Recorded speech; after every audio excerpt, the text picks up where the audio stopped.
सहे नर नारी बाटे गजबेला चारी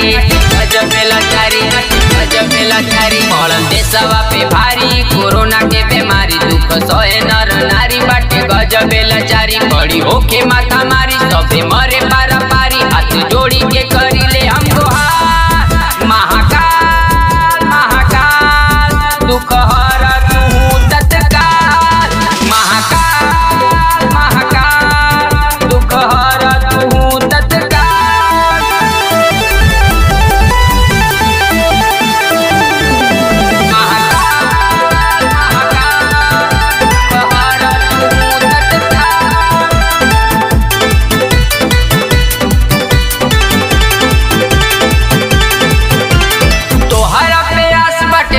विश्वास हो स्वर्ग जैसा दुनिया के होखता विनाश हो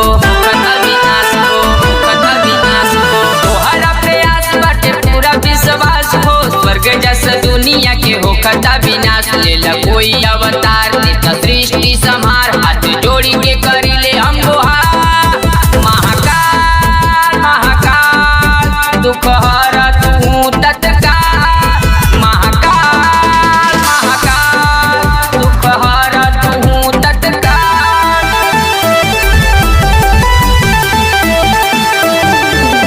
महाकाल महाकाल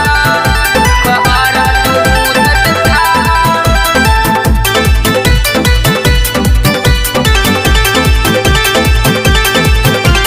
कृपा बनाई बाबा भोले भंडारी करेले गोहार दुनिया अभिषेक तिवारी